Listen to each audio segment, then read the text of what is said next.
Olá, meus irmãos, a paz do Senhor Jesus, deixe o seu joinha, confere se você está inscrito aí no canal e vamos lá para esse estudo muito importante. Antes de nós começarmos, eu queria falar para você claramente que eu não indico para você usar no seu devocional, no seu dia a dia, né, levar para sua congregação, para o seu estudo bíblico. Eu não indico nenhuma Bíblia que usa o texto crítico.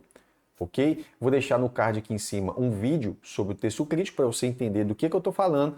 E aí, o texto crítico ele nada mais é do que um texto científico. Ele também é chamado de texto eclético. Então, esse texto eclético, que é um texto científico, eu não indico ele para ninguém. Aí você fala para mim assim, mas como que eu vou saber se a Bíblia que eu estou com ela na mão é um texto crítico ou não? Uma receita bem simples. Abre aí em 1 aos Coríntios, capítulo 7, verso 5. Tem que ter a palavra jejum na sua Bíblia. Se não tiver, é porque sua Bíblia é de um texto científico ou de um texto crítico, da qual eu não indico para ninguém. Outros professores podem indicar, mas eu não indico.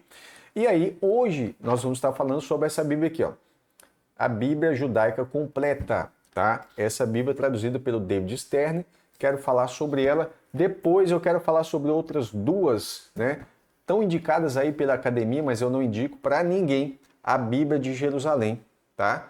E eu vou explicar por que eu não indico essa Bíblia para ninguém e os princípios que eu não indico a Bíblia de Jerusalém, é o mesmo que eu não indico também essa chamada Bíblia TEB, né? Essa aqui é com notas integrais, tradução ecumênica. Logo, eu não indico nem a Bíblia TEB e nem a Bíblia de Jerusalém. Depois eu falo sobre isso, tá? Mas vamos lá, os motivos são diferentes do que eu vou apresentar aqui, embora todas elas são baseadas no texto crítico. Portanto, você já sabe. Entretanto, eu preciso deixar bem claro que apesar de eu não indicar as Bíblias de texto bíblico para seu uso diário, etc e tal, se você é estudioso, querendo ou não, em português você tem que comparar versões para algum versículo ou algum trecho específico, né, uma expressão, e você às vezes quer apurar ali um pouco o entendimento de determinada passagem. Então, para as pessoas que têm versões para comparação, né, as versões elas são úteis nesse sentido, mas para o seu uso diário, eu não indico nenhuma Bíblia de texto crítico. Continuando. Vamos lá. Então nós vamos falar sobre essa aqui, a Bíblia Judaica Completa, a tradução para o inglês aí do David Stern, que foi traduzido para o Brasil também. Eu vou usar duas versões comparativas, a Almeida Corrigida e Fiel, tá? A versão de 2011 da Sociedade Bíblica Trinitariana do Brasil, e a Bíblia Judaica Completa, que é do David Stern, é aqui da editora Vida, tá? Primeira edição, 2010. O primeiro termo que eu queria observar é ergonomo, tá? Essa palavra, essa expressão, ela aparece aqui 3 vezes, ó. Aqui, aqui e aqui, tá? Esse aqui é o versículo de Gálatas 2,16 em grego, e aí você vê que ela tem 3 linhas, ok? Você vai entender porque eu estou falando isso. Aqui na Almeida Corrigida e Fiel, você tem também 1, 2, 3 linhas. Agora, olha o David Stern, para explicar obras da lei aqui, obras da lei aqui e obras da lei aqui, ele vai fazer 1, 2, 3, 4, 5, 6, 7 linhas para traduzir um versículo que no original tem apenas 3 linhas. E por que isso acontece? Bem, isso vai acontecer por causa disso aqui, ó. Quando você pega a Bíblia Judaica Completa, no início ele vai falar o seguinte, tá? Nessa escala, a Bíblia Judaica Completa localiza-se mais próxima do extremo da equivalência dinâmica. Ou seja, ao invés dela ser uma tradução literal, onde ela procura a fidelidade na tradução palavra por palavra, a tradução de equivalência dinâmica ela está mais preocupada em traduzir o sentido, e aí esse sentido é baseado na compreensão do tradutor, e não no sentido específico, palavra por palavra, tá? Então, essa tradução é baseada, localiza-se mais próxima do extremo da equivalência dinâmica, não literal. Em pontos específicos relacionados à sua judaicidade, ela assim procede de forma militante, ou seja, é uma tradução que procede de forma militante. Eu estou lendo aqui, né, na íntegra. Por exemplo, a expressão grega hyponomon, literalmente sob a lei, sob lei ou debaixo da lei, é geralmente vertida sob a lei. Entretanto, pelo fato de essa tradução ter sido usada para amparar a teologia cristã anti-Torá, o Novo Testamento judaico e também a Bíblia judaica completa explicam o significado dessas duas palavras gregas mediante 11 palavras na língua portuguesa, que vai ficar o seguinte: o trecho hiponomo, que seria sob a lei ou debaixo da lei, fica assim: em sujeição ao sistema resultante da perversão da Torá em legalismo. E aí, no tópico 8, aqui também, ele vai falar o seguinte. Que essa tradução é baseada na crítica textual. E aí ele usou aqui o Novo Testamento grego das Sociedades Bíblicas Unidas, terceira edição. Então, o que vai acontecer? Nós vamos analisar agora um pouquinho sobre isso. Será que isso muda o sentido da frase, do grego? Será que é isso que Paulo quis dizer? Ou será que acaba invertendo o que Paulo estava dizendo? Então vamos lá. Paulo fala assim: sabendo que o homem não é justificado pelas obras da lei, mas pela fé em Cristo Jesus. Temos também crido em Cristo Jesus para sermos justificados pela fé em Cristo e não pelas obras da lei. Porquanto pelas obras da lei nenhuma carne será justificada. Mas essa é a tradução judaica. Será que ficar falando que as obras da lei não eram uma coisa boa, que não no sentido de justificar? É isso que Paulo falou. O que Paulo diz, ergo nomo. Ok? É isso mesmo. Ergo nomo. Obras da lei não justifica ninguém. Mas aqui na tradução do Stern vai estar assim. Mesmo assim, esse mesmo versículo, tá? Esse mesmo versículo de 3 linhas vai ficar: mesmo assim, percebemos que a pessoa não é declarada justa por Deus pelas obras da lei. Aí aqui vai estar escrito: com base na guarda legalista dos mandamentos da Torá. Opa! Ele transformou obras da lei com guarda legalista dos mandamentos da Torá. É a mesma coisa? Não é a mesma coisa, não. Nós vamos ver isso logo à frente.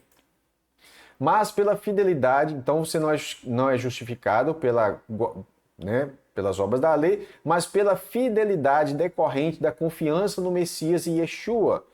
Aqui eu tenho um elogio para ele, porque a palavra fé, lá em Abacuque, porque ela é traduzida como fé uma única vez no Antigo Testamento, é a palavra emuná, que está relacionada sim com fidelidade e confiança, ok?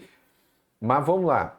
No entanto, é necessário que se faça uma tradução e não a tal da equivalência dinâmica, ela não vai se preocupar com o sentido de uma palavra específica, mas é o conceito de uma expressão, a ideia por trás de uma expressão. E aí vai ficar assim: portanto, nós também devemos depositar confiança no Messias e Yeshua e nos mantermos fiéis para sermos declarados justos com base na fidelidade decorrente da confiança no Messias e não na observância legalista dos mandamentos da Torá. Pois, mediante a observância legalista dos mandamentos da Torá, ninguém será declarado justo. Parece a mesma coisa, mas não é. Gálatas 2, 18 ao 21. Também, Paulo diz: se torna edificar aquilo que destruiu. O que ele destruiu? As obras da lei. No verso 16, aqui nós estamos no 18. Ok? Então ele destruiu as obras da lei. Então ele fala: se eu torno a edificar aquilo que eu destruí, constituo-me a mim mesmo transgressor, porque eu, pela lei, estou morto para a lei. O assunto aqui é lei, ok? E aqui ele vai falar sobre que a vida que agora eu vivo na carne, vivo pela fé no Filho de Deus, etc e tal, porque se a justiça provém da lei, segue-se que Cristo morreu em vão. Mas o Stern vai traduzir de uma outra forma. Ele não vai falar da lei, ele fala: se de fato se reconstrua a escravidão legalista que destruí. Paulo não está falando de escravidão legalista, ele está falando de estar debaixo da lei. Só que aqui entra o problema. Realmente me torno transgressor. Ao deixar a Torá falar por si mesma, morri para a interpretação legalista errônea. Opa, peraí. Ao deixar a Torá falar por si mesma. E essa frase estaria traduzindo essa primeira parte. Eu pela lei. Agora a segunda parte, estou morto para a lei. ele traduzir, morri para a interpretação legalista errônea. Nada disso. Paulo falou que ele morreu para a lei e não para uma interpretação legalista da lei. Você percebeu como é que isso aqui acaba mudando o sentido? Paulo disse, estou morto para a lei. Aí alguém diz, não, Paulo está dizendo que ele está morto para uma interpretação legalista errônea. Interpretação legalista errônea é uma coisa. Paulo não está falando de interpretação. Paulo está falando da lei. É diferente. São duas coisas completamente diferentes. Uma coisa é a lei, outra coisa é a interpretação da lei. Que no caso aqui a acusação é de que seria uma interpretação errônea e legalista. Morrer para a lei e morrer para uma interpretação da lei são coisas distintas. Paulo disse claramente que ele morreu para a lei, para viver para Deus. Vamos continuar. Aí ele vai falar sobre entregou a si mesmo, mas a vida que agora vivo na carne, vivo na fé do Filho de Deus, o qual me amou e se entregou a si mesmo por mim. Não aniquilar a graça de Deus, porque se a justiça provém da lei, segue-se que Cristo morreu em vão. Aí ele vai traduzir o seguinte, já estou crucificado com Cristo, né? Ele chama o crucificado aqui, quando o Messias foi executado na estaca, não na cruz, né? Como criminoso, eu também morri para que o meu ego orgulhoso não viva. O Messias, porém, vive em mim. E a vida que agora vive em meu corpo, porque ele não traduz carne, você vai entender por que eu estou frisando isso, porque vai ter um ponto importantíssimo em que era para ser traduzido carne, vai estar traduzido outra coisa. Vivo pela mesma, ele fala vivo pela fé do Filho de Deus, é uma coisa. Agora, vivo pela mesma fidelidade decorrente da confiança demonstrada pelo Filho. Isso muda. Que me amou e se entregou por mim. Não rejeito o dom gracioso de Deus. Porque se o caminho para a obtenção da justiça decorrer do legalismo, nada disso. Paulo não está falando de legalismo, ele está falando da lei. Ele fala, porque se a justiça provém da lei, Paulo não está dizendo, se a justiça provém do legalismo, nem sequer Paulo falou, se a justiça provém das obras da lei. Ele fala tanto primeiro que ele morreu para a lei e que agora a justiça, se a justiça provém da lei, segue-se que Cristo morreu em vão. Aí a tradução aqui vai estar assim, se o caminho para a obtenção da justiça decorrer do legalismo, legalismo não é lei. A mesma coisa que interpretação legalista não é lei. Por que aqui é lei, foi traduzido como interpretação legalista e aqui está falando legalismo, sendo que Paulo está falando da lei. Então a morte do Messias será inútil, ou será em vão. Próximo versículo, Gálatas 3:2, ergo nemo, de novo. E isso já foi justificado, entre aspas, no início da versão, porque ele sabia que isso ia ser questionado. Então vamos lá, Gálatas 3:2, ACF. Só quisera saber isto de vós. 2 pontos. Recebestes o Espírito pelas obras da lei ou pela pregação da fé? A tradução do externo vai estar assim. Gostaria de saber de vocês apenas uma coisa. 2 pontos. Acaso receberam o Espírito com base na guarda... Olha, em vez de falar pelas obras da lei, aí vai vir isso tudo aqui. Com base na guarda legalista dos mandamentos da Torá ou pela confiança que ouviram aos que eram fiéis. A confiança aqui seria a fé. Ok? Vou mostrar a vocês. Gálatas 3:3. Aqui ele traduz pela carne para seu próprio poder. Já mudou. Tá vendo? Porque carne aqui, ele traduzia, a palavra é a mesma, tá? No grego. Aqui ele colocou seu corpo. Em meu corpo. Aqui, a palavra carne ficou traduzida como seu próprio poder.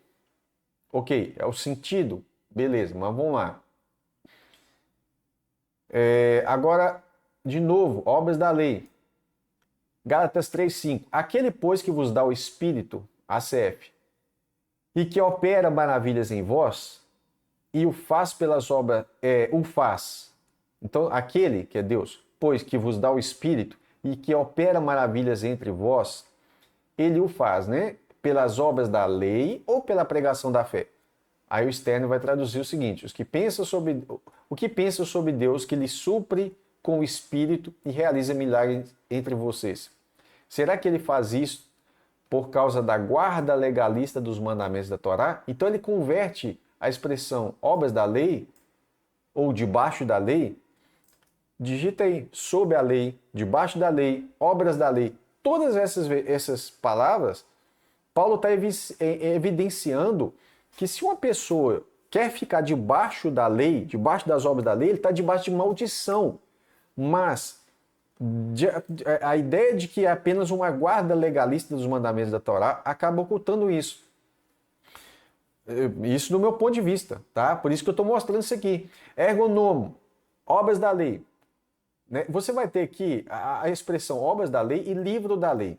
Agora vamos ver como fica traduzido. Paulo diz, todos aqueles, pois, que são das obras da lei, estão debaixo de maldição, porque está escrito, maldito todo aquele que não permanecer em todas as coisas que estão escritas no livro da vida. Ele não está falando de guarda legalista. É permanecer mesmo, é de praticar, é de seguir a lei.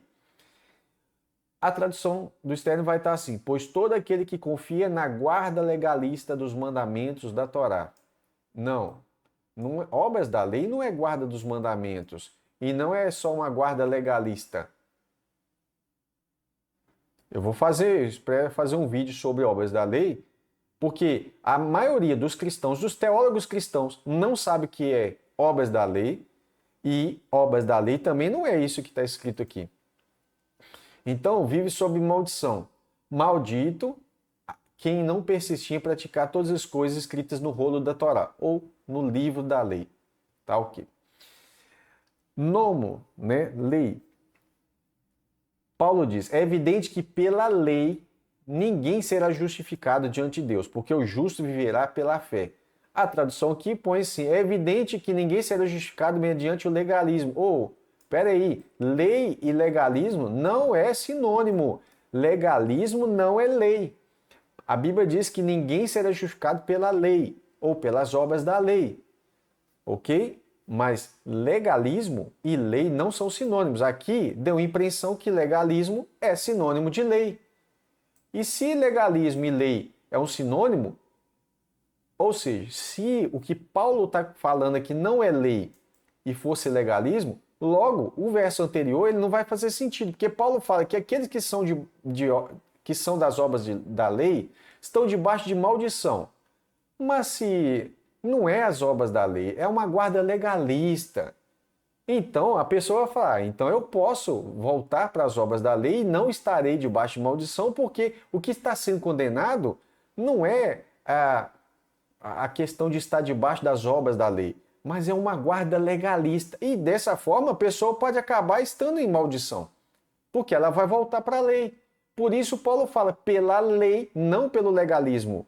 Não é isso que está escrito. Pela lei ninguém será justificado diante de Deus. Percebe? Vamos lá, Gálatas. Eu nem cheguei em Romanos ainda, hein? Gálatas 2,12. Ora, a lei não é da fé, mas o homem que fizer essas coisas, por elas viverá. Isso está escrito. Paulo está citando o Antigo Testamento. Além do mais, o legalismo não se baseia na confiança e fidelidade, que é a tradução para a fé, do hebraico emuná, como eu falei. Para fé, esses aqui são sinônimos de emuná, que é a palavra lá de Abacuque. O legalismo não se baseia na fé, vamos colocar assim, mas no uso equivocado do texto que diz, opa, peraí, gente. Ora, a lei não é da fé, não é o legalismo, é a lei. É a lei, não é da fé e não é o legalismo. Mas o homem que fizer essas coisas, por elas viverá. Agora ficou assim. Aqui está o quê? Quem realizar essas coisas obterá vida por meio delas, né? Viverá. Só que aqui no meio, ao invés de colocar o homem está assim, mas no uso equivocado do texto que diz, onde que está escrito isso aqui no texto grego? Em lugar nenhum. Isso não está escrito no texto grego. Essa expressão inteira, aonde era para estar escrito, mas o homem que fizer essas coisas, aí colocou quem, esse quem aqui é para tipificar o sujeito, que é o homem, mas no uso equivocado do texto que diz. O legalismo não é lei. Lei não é legalismo, não são sinônimos. Essa tradução dá a entender que legalismo é sinônimo de lei, ou sinônimo de estar debaixo da lei. Essa palavra aqui, ó, Diatheken, essa palavra, ela significa aliança, pacto, concerto. Ela é traduzida todas as vezes por aliança, ok? Essa palavra aqui, orkos, significa juramento, e só em Tiago 5:12 que ela vai ser traduzida como voto. Ela é um juramento. Essa palavra não está aqui, nesse versículo, tá? Então vou cortar ela. Beleza? Você vai entender porque que eu estou falando isso. Aqui tem a palavra aliança. Gálatas 3,17 diz: mas digo isto, que tendo sido a aliança, tá aqui, ó, essa palavra, ok? A aliança anteriormente confirmada por Deus em Cristo, ela é sempre traduzida por aliança. A lei que veio 430 anos depois não a invalida. Não invalida o quê? A aliança, de forma a abolir a promessa. Na tradução do Stern, aparece assim: eis o que eu quero dizer. A parte legal da Torá, que surgiu 430 anos mais tarde. A lei, essa é a parte legal da Torá. A lei. Ele traduz a lei por parte legal da Torá. Aqui, e traduz a lei por legalismo aqui. Ó, verso 12, verso 17. Uma diferença de apenas 5 versos de diferença. No mesmo capítulo, 5 versos. Lei é legalismo. Não, aqui lei é parte legal da Torá. Só para você ver o que é a questão da tradução, da chamada tradução dinâmica. Ela é dinâmica, ela não é literal. Literal é a palavra lei é lei. Mas dinâmica aí fica a critério do tradutor. Se ele quiser interpretar ali, ele coloca de um jeito ou de outro. E é o que está acontecendo. Aí ele fala, eis o que eu quero dizer. A parte legal da Torá, que surgiu 430 anos mais tarde, não anula o juramento feito por Deus. Não tem palavra juramento aqui. A palavra certa é aliança. Jatheken. Essa palavra é aliança. Então não existe a palavra juramento. E não vem falar para mim que aliança e juramento é a mesma coisa. Não é. Eu já mostrei para você aqui que a palavra juramento é orkos. É orkos. Essa palavra aqui é outra palavra. Então eu vou apagar aqui para você ver ela, né? Deixa eu ver aqui que eu acabei prejudicando a tela aqui. Vamos lá. Aí, ó.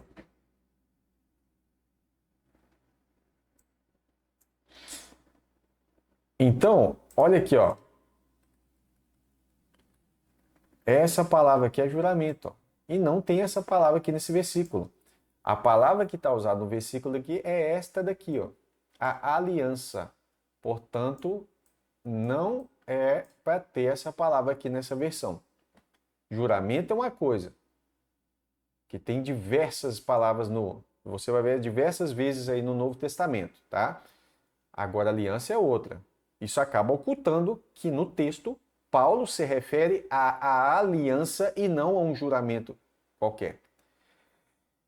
Então vamos ver palavras importantes: lei, aliança e promessa. Aqui nós temos lei traduzida como a parte legal da Torá e não a Torá. Não é a lei, é uma parte legal da lei, mas a lei é a lei. A gente tem a palavra promessa, como tem aqui em cima, mas ao invés da palavra aliança, aparece a palavra juramento, que muda e muito. Eu já mostrei que você tem duas palavras gregas diferentes, aliança e juramento. Outra vez, palavra lei, Gálatas 3,18. Porque se a herança provém da lei, já não provém da promessa. Mas Deus, pela promessa, a deu gratuitamente a Abraão. Deus deu o quê? A herança a Abraão. Na tradução do externo vai aparecer, porque se a herança procede da parte legal da Torá, olha aí. Então, a lei que era agora mesmo legalismo, aí passou a ser parte legal da Torá, no verso 17 e 18. Verso 19, Paulo pergunta, né? Então, o que é a lei? Então, no literal vai ficar assim, o que então a lei? Né? Ou o que então é a lei? Ou qual então é a lei? Logo, para que a lei? Aí ele vai traduzir como: então, por que existe a parte legal da Torá? Né? Aí ele pegou essa parte legal da Torá para significar a lei. Aqui, ó, de novo, debaixo da lei, Gálatas 4, versos 4 e 5. Ele fala: mas vindo a plenitude dos tempos, Deus enviou seu filho, nascido de mulher, nascido sob a lei, que é debaixo da lei.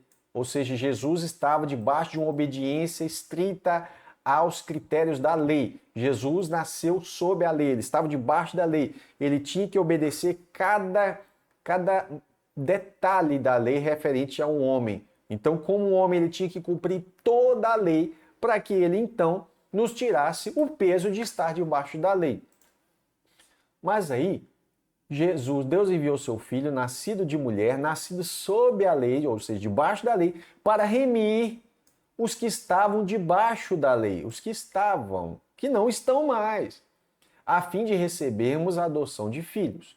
A tradução do externo vai estar: mas quando o tempo determinado chegou, que seria a plenitude dos tempos, era melhor ele manter a expressão, Deus enviou seu filho, ok, nascido de mulher, ou ele nasceu de uma mulher. Ao invés dele colocar nascido sob a lei, ele coloca aqui, em uma cultura dominada pela perversão legalista da Torá. Meu Deus do céu! Sob a lei para a cultura dominada pela perversão legalista. Não tem nada disso. Paulo está falando que Jesus nasceu sob a lei. Ele não está falando de cultura, ele não está falando de perverter, uma perversão legalista da Torá. Ele está falando que Jesus simplesmente nasceu debaixo da lei de Moisés, que é a lei de Deus.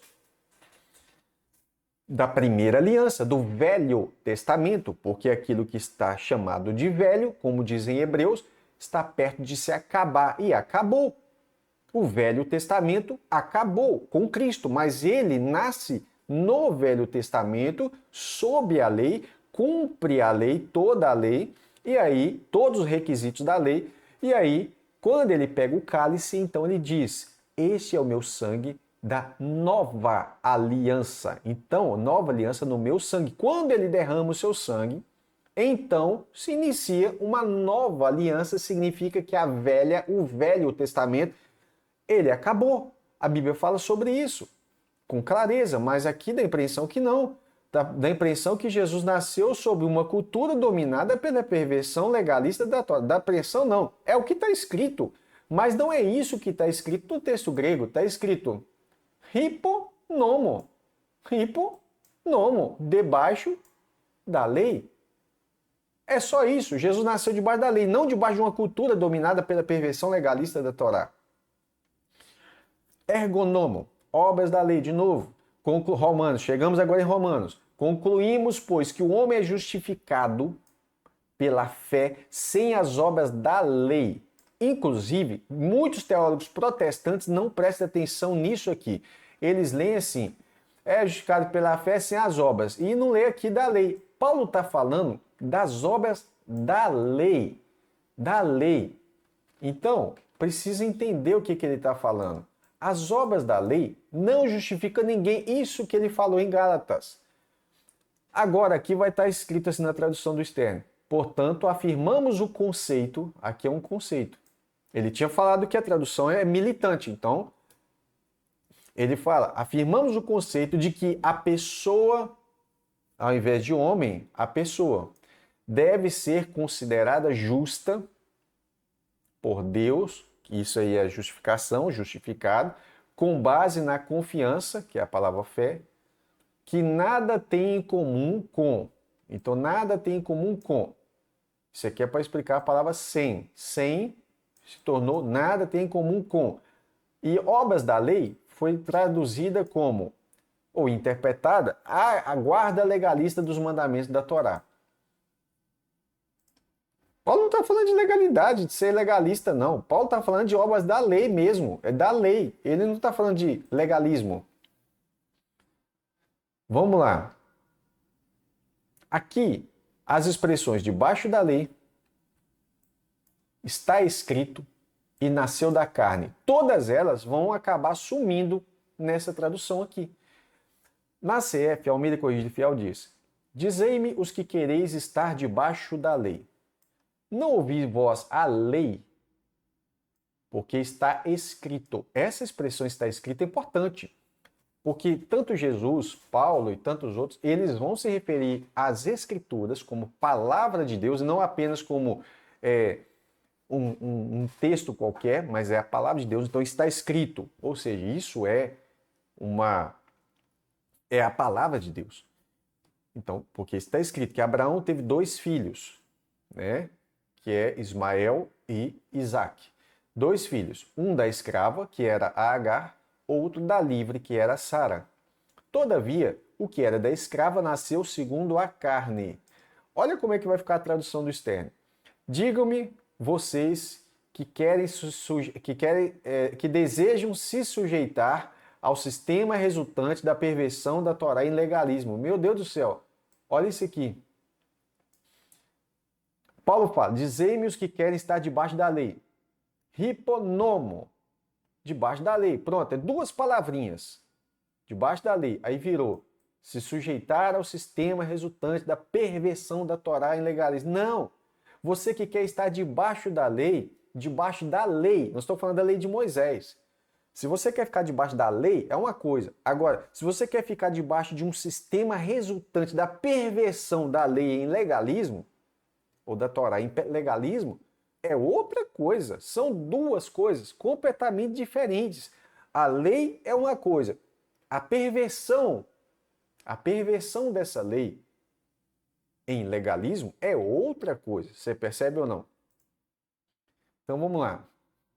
Acaso não ouvem o que a própria Torá diz? Ela afirma que Abraão teve 2 filhos. Um ponto positivo aqui que ele faz que eu gosto, que para mim qualquer tradutor faria. Tentar a manutenção de nomes próprios.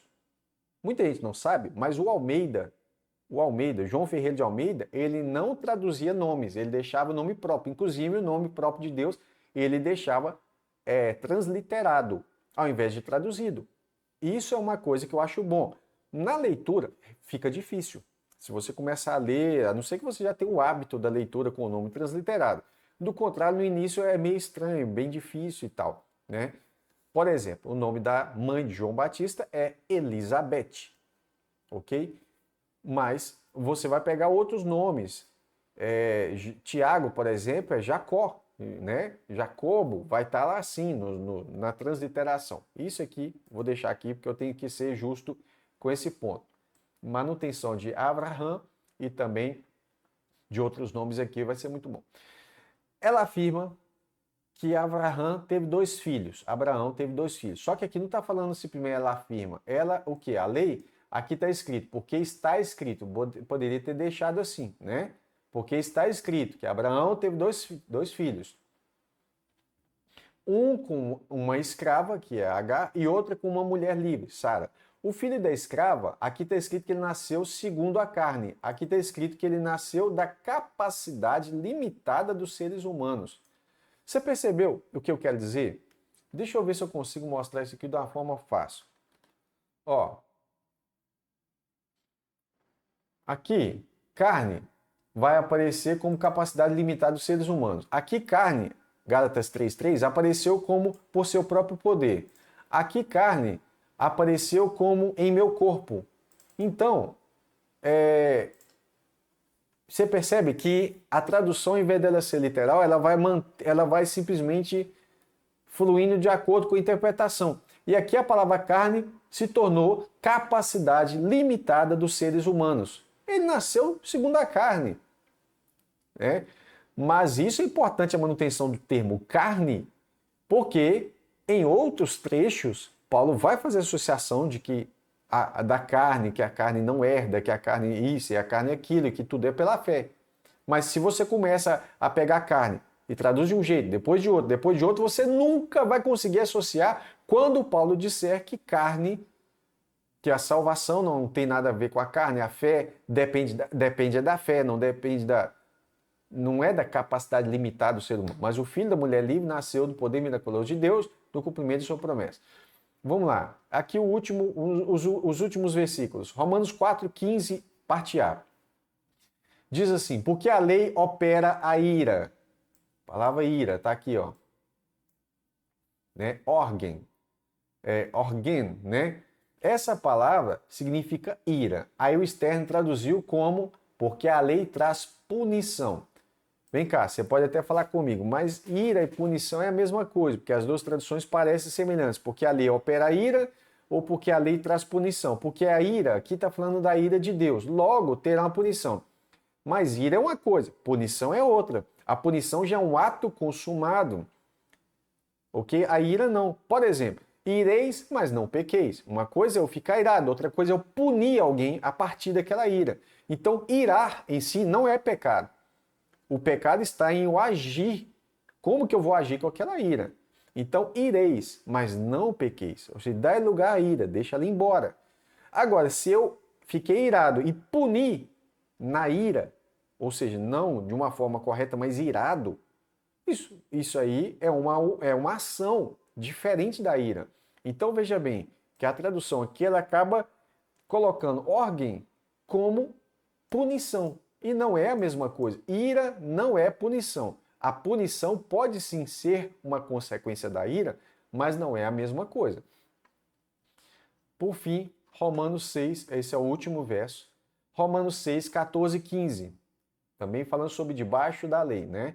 Porque o pecado não terá domínio sobre vós, pois não estáis debaixo da lei, mas debaixo da graça. Olha aí. Pois que pecaremos porque não estamos debaixo da lei, mas debaixo da graça? De modo nenhum. Ok? Então Paulo está falando uma coisa importante aí para galerinha da hipergraça aí, que não há uma liberalidade para o pecado. Não, isso é libertinagem. Ok? O fato de você ser livre do pecado não é que você é livre para o pecado, para ficar pecando. Então Paulo fala, o pecado não tem domínio sobre vocês, porque vocês não estão debaixo da lei, mas debaixo da graça. E agora? Você vai fazer o quê? Você vai viver, pecaríamos porque não estamos debaixo da lei? Aí ele fala, mas debaixo da graça? Ele fala, de modo nenhum. Né? O Stern vai traduzir da seguinte forma, porque o pecado não terá autoridade sobre vocês. Ok? Pois vocês não jazem sob o legalismo. Oh, mas Paulo não falou de legalismo, ele falou da lei. Olha aqui, ó, duas coisas diferentes. Da lei. Vocês não estão debaixo da lei. Paulo não disse, vocês não estão debaixo do legalismo. Isso aqui quer dizer uma coisa que não está. Ou seja, por que é interessante, importantíssimo você manter cada vez mais próximo da literalidade? É óbvio que você vai ter que pôr uma palavrinha para dar sentido, mas não uma frase inteira ou palavras que lei é uma coisa, legalismo é outra coisa, completamente diferente. Então, debaixo da lei virou, não jazem sob ou debaixo, sob o legalismo, debaixo de um legalismo, mas estão debaixo da graça. Desse modo, a que conclusão chegamos? Vamos pecar porque não jazemos sob o legalismo, mas debaixo da graça? Não é legalismo, não é debaixo, porque sob é debaixo. Ele não está falando sobre o legalismo, ele está falando de sob a lei, debaixo da lei em si. Não de um legalismo, não de uma perversão da lei, mas da própria lei em si. Paulo está falando que nós não estamos debaixo da própria lei e não debaixo de uma interpretação errônea acerca daquela lei. Você percebe a diferença muito grande sobre isso? E aí, Paulo conclui, você vai ficar pecando sim, porque está na graça? Aí ele fala, de modo nenhum. E o Stern colocará, Deus não o permita. Peraí, não, como assim Deus não o permita? Quando ele fala de modo nenhum, a responsabilidade é humana. Quando você fala Deus não permita, quer dizer que se você pecar é porque Deus está permitindo, então ele se tornou o autor. Ou seja, a ênfase aqui não é em Deus. A ênfase aqui é você, de modo nenhum. Porque não estamos, está falando de nós, sujeito aqui somos nós. Não estamos debaixo da lei, mas debaixo da graça. Pecaríamos? De modo nenhum. Ou seja, o que ele está dizendo é que você é responsável. O foco aqui é a responsabilidade humana. Tá? Então, nós concluímos agora essa análise da Bíblia judaica completa. Estou falando isso porque, evidentemente, é uma das primeiras coisas que eu fui estudar. Depois a gente vai ver um estudo sobre os Gálatas, né? A carta aos Gálatas e aos Romanos, que na verdade são duas epístolas irmãs. O foco de Paulo para os Romanos, no início da sua carta aos Romanos, e também na carta aos Gálatas, o foco é exatamente esse, obras da lei. Mas se você começar a dizer que obras da lei é legalismo, se você dizer que a própria lei é um legalismo ou uma perversão, quando há um combate ao estar debaixo da lei, sob a lei, obras da lei, anote essas três expressões. Sob, com B mudo, S-O-B de bola, sob a lei, debaixo da lei e obras da lei. Essas são as expressões que você vai encontrar em Romanos e em Gálatas. Isso é fundamental, principalmente porque Paulo estava combatendo os círculos judaizantes na igreja primitiva. E eles estavam levando os irmãos para a circuncisão, para a guarda de dias, meses e anos, para leis dietéticas, que você pode comer isso, não pode comer aquilo, que não sei o que lá, e etc e tal. E Paulo veio e falou, peraí, você não é salvo por estar debaixo da lei, não. Você não está debaixo das obras da lei, não. Quem quer ser justo diante de Deus, se justificar mediante as obras da lei, separado está de Cristo, estão debaixo de maldição. Agora, se eu pego essas expressões e traduzo elas de uma forma que isso não fica evidente, ficaria evidente se tivesse traduzido literalmente. Isso vai fazer com que a pessoa possa, de um certo modo, interpretando errado ali o texto, voltar para as obras da lei e acabar estando debaixo de maldição. Ou seja, o propósito de Paulo com a fala acaba sendo invertido. Aí você fala, mas isso é a interpretação dele. Tudo bem, então é a interpretação dele. Mas não é o que está escrito no texto grego, são coisas diferentes. Lei é uma coisa, legalismo é outra coisa, tá bom? Eu não sei se você ficou aí até o final, um vídeo muito longo, mas muito obrigado se você ficou. Deixe o seu joinha, compartilha com outros irmãos e depois nós vamos lá falar um pouco sobre por que eu não indico para ninguém a Bíblia de Jerusalém. Por que você tem? Tem porque uma vez o professor indicou e eu fui na ideia dele. Aqui é outra. A Tebe também eu não indico para ninguém, que é a tradução ecumênica da Bíblia. Não indico para ninguém, pelo mesmo motivo que eu não indico a Bíblia de Jerusalém. Elas carregam consigo uma ideologia por trás que eu não vou apoiar e também não vou indicar para ninguém, tá bom?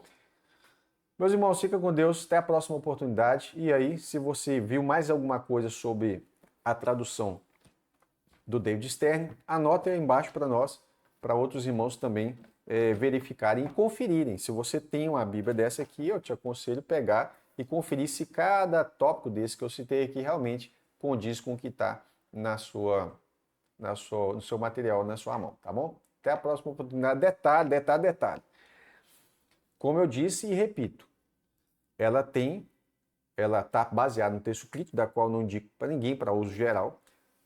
Mas se você tem ela em mão, por exemplo, eu tenho ela aqui, e amanhã ou depois eu pego uma Bíblia Almeida, King James 1611, que são as Bíblias que eu indico, e qualquer outra. E algum versículo eu preciso de verificar alguma coisa, eu posso vir nela aqui sim, comparar, falar assim, como é que ele traduziu aqui? E aí eu vou lá para o texto original, para o grego ou para o hebraico para conferir, para realmente aqui ficou melhor. Um exemplo, como eu falei sobre a tradução da palavra fé, qual ele se baseia no hebraico, que é emuná, está relacionado com fidelidade e confiança. Essa noção é importante. E muitas pessoas acham que fé é simplesmente uma fé teórica, ou seja, uma fé que não é prática, é uma fé morta, né? Como a Bíblia fala, uma fé inútil.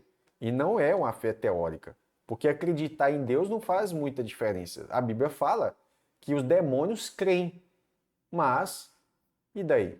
Eles creem, mas eles são salvos? Não. Eles são rebeldes, né? E eles são condenados. Então, nós precisamos entender que fé não é uma coisa teórica, que todo mundo fala assim, eu creio em Deus, e isso não vai fazer diferença na vida deles? Evidentemente que não, a menos que eles creem da forma correta, tá bom? Então, que Deus te abençoe, até a próxima oportunidade, se Deus quiser. Fique com Deus.